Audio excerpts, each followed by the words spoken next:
ஓம் நமச்சிவாயா. இந்த பஞ்சாட்சர மந்திரம் ஒலிக்காத இடமே இல்லை. இந்த உலகம் இருளில் மூழ்கும்போது, மனிதன் அறியாமையில் சிக்கிக்கொண்டிருக்கும்போது அந்த இருளை கிழித்து வெளிச்சமாக தோன்றுபவன் ஆதிதேவன், அநாதி அனந்த பரமேஸ்வரன். அந்த பரமசிவனுக்கே உரிய இரவுதான் மகா சிவராத்திரி. இது ஒரு திருவிழா அல்ல, இது ஒரு அகநிலை யாத்திரை, இது ஒரு ஆத்ம விழிப்பு. சிவராத்திரி என்றால் என்ன? ராத்திரி என்றால் இரவு, சிவராத்திரி என்றால் சிவனை அடையும் இரவு. ஆண்டில் வரும் 12 சிவராத்திரிகளில் மிகவும் உயர்ந்தது, சக்தி வாய்ந்தது மாசி மாதம் கிருஷ்ணபட்ச சதுர்த்தி அன்று வரும் மகா சிவராத்திரி. அந்த இரவு பாவங்கள் கரையும், கர்மங்கள் கழியும், ஞானம் மலரும், முக்திக்கு வழி திறக்கும். ஒரு காலத்தில் பிரம்மாவுக்கும் விஷ்ணுவுக்கும் இடையே யார் பெரியவன் என்ற அகந்தை போராட்டம் நடந்தது. அப்போது ஆகாயத்திலிருந்து முடிவே இல்லாத அக்னி தூண் ஒன்று தோன்றியது. இந்த தூணின் ஆரம்பத்தையோ முடிவையோ காண்பவன் உயர்ந்தவன் என்று ஒரு அசரீரி ஒலித்தது. விஷ்ணு வராக அவதாரம் எடுத்து கீழே சென்றார். பிரம்மா அன்னப்பறவையாக மேலே பறந்தார். யுகங்கள் கடந்தன, யாராலும் முடிவை காண முடியவில்லை. அப்போது அந்த அக்னி தூணிலிருந்து சுயம்புவாக சிவலிங்கம் வெளிப்பட்டது. அகந்தை ஒழிந்தது, உண்மை புரிந்தது, ஈசன் எல்லையற்றவன் என்று உலகம் உணர்ந்தது. இந்த நிகழ்வு நடந்த இரவுதான் மகா சிவராத்திரி. தேவர்களும் அசுரர்களும் பார்க்கடலை கடையும் போது முதலில் வெளிப்பட்டது ஆலகால விஷம்.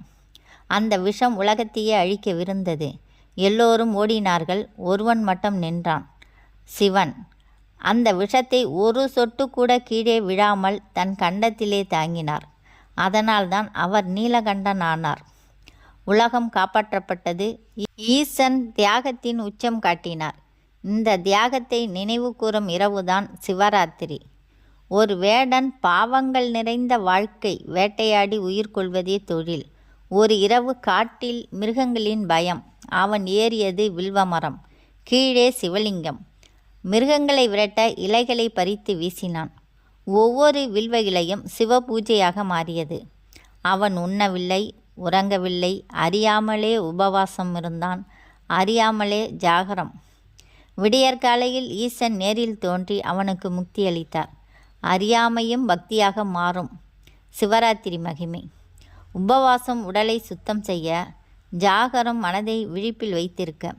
அந்த இரவில் தியானம் பல மடங்கு பலன் தரும். மந்திர ஜாபம் 1000 மடங்கு சக்தி பெறும். சிவநாமம் சொன்னாலே கர்மம் கரையும். வில்வ இலை 3 இதழ்கள், சாந்தம், ரஜம், தமஸ், இச்சை, செயல், ஞானம். இதை ஈசனுக்கு அர்ப்பணித்தது நம் அகந்தையை அர்ப்பணிப்பதற்கு சமம். அபிஷேகம் பால், தயிர், தேன், வில்வார்ச்சனை, ஓம் நமச்சிவாய ஜபம், ருத்ரம், சிவபுராணம் பாராயணம், 4 கால பூஜை. மகா சிவராத்திரி என்பது வெறும் கோவில் விழா அல்ல. இது அகந்தையை அழிக்கும் இரவு, இது ஆத்மாவை எழுப்பும் இரவு, இது சிவனாக மாறும் இரவு. சிவனிடம் கேட்பது எதுவும் இல்லை, அவனை உணர்வதே போதும். ஓம் நமச்சிவாயா. ஓம் நமச்சிவாயா.